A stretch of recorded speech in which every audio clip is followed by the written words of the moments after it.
السلامة ومرحبا بكم الناس الكل.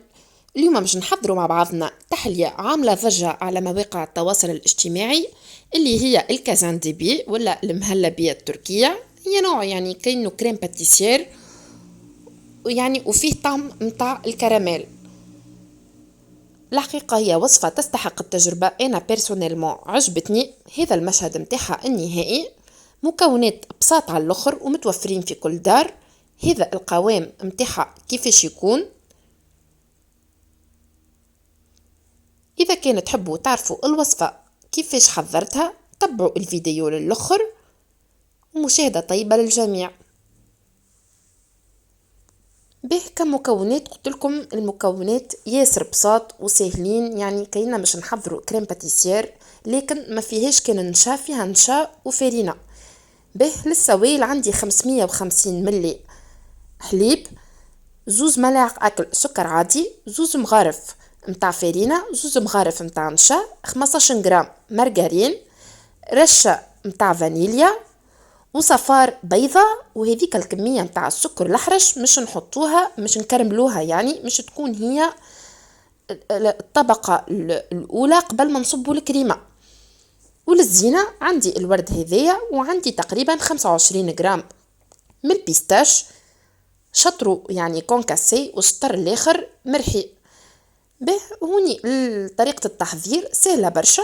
نحطو السكر، نشا، الفارينة، كمية الفانيليا، صفار البيضة،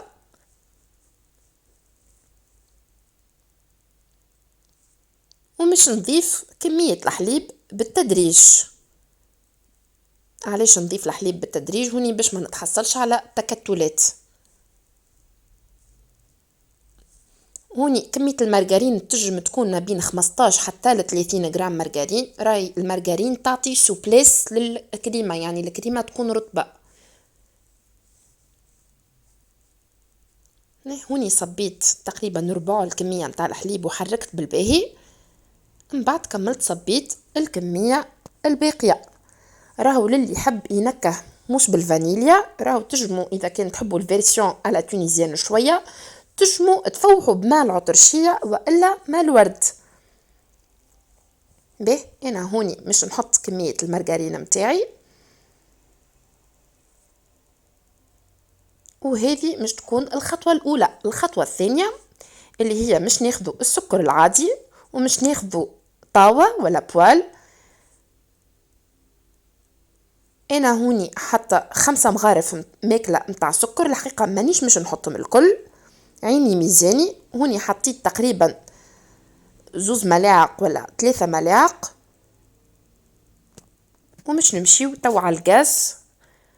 الكريمة على شيرة قاعدة تطيب مع التحريك المستمر، راهي النار عندي قوية. وعلى الغاز الكبير هذاك حطيت البوالة اللي فيها السكر الأحرش، حطيته على نار ضعيفة على الآخر باش يولي كراميل. انا الحقيقة معناها بالنسبة لي معني من المستحسن وكان استعملت السكر المحور مش السكر الأحرش. هوني يعني استحقيت انه انا نضيف مغرفة ماكلة من الماء باش وصل للمرحلة هذية متاع الكراميل، يعني لقيت صعوبة باش انه السكر يولي كراميل. علاش؟ خاطر السكر اللي عندي سكر الحبيبات متاعو خشان. يعني من المستحسن تاخدوا 3 مغارف ماكلة من السكر محور، تحطوهم في صفاية وتسوبودريوهم هكايا على الكبر البوال، يكون عملية يعني الكراميليزاسيون تكون أسهل.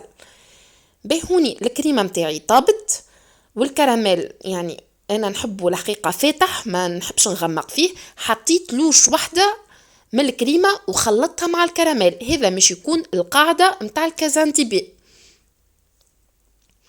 وتو مش نصب باقي كمية الكريمة، نحاول نوزعها بالتساوي على كبر الطاوة كاملة ونسويها هكايا بسباتول.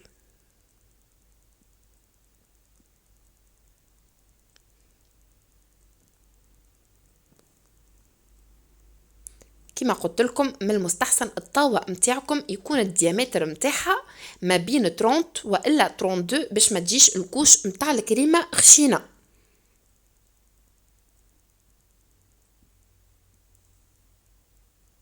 فما شكون زادة في المرحلة هذه بعد ما معناها الكريمة متاعنا الطيب وهو يحط في الوسط معناها يرش عليها كمية من الفواكه الجافة. انا هوني بعد مرور 10 دقائق بالضبط على نار ضعيفة على الاخر، مش نحطها في درجة حرارة الغرفة تقريبا نصف ساعة، ومن بعد دخلتها للثلاجة 30 دقيقة. هوني يعني بعد ما خرجتها من الثلاجة بعد مرور 30 دقيقة. هو راهو من المستحسن نحطوها تبرد ساعة كاملة، لكن انا الحقيقة استعجلت عليها، حبيت معناها نبريزونتيها.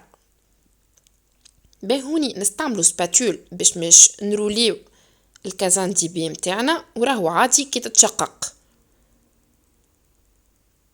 هوني نسيسو رواحنا في عملية معناها متاع القصان متاعها، مش بالضروري باش نقصو على طول يعني الكمية كاملة، نجمو هكا جوست قطعة برك. كما قلت لكم راهو التزيين يبقى ديما اختياري. انا زينتها بالبيستاش خاطر يعطي منظر مزيان، راهو تجمو حتى بجوز الهند والا بلوز مهروش ولا بوفريوة ولا اللي متوفر عندكم. انا الحقيقة كي ذقتها حسيت الطعم يشبه برشا للفلان معناها اللي بالكراميل، جوست الكريمة تكون عاقدة اكثر لا اكثر لا اقل. وهذه كانت وصفتنا لليوم، ان شاء الله تجربوها وان شاء الله تعجبكم. وكان عجبتكم الوصفة حطوا لي جيم وكومنتير، وكان اول مرة تشوفوني اعملوا لي ابوني وفعلوا الجرس.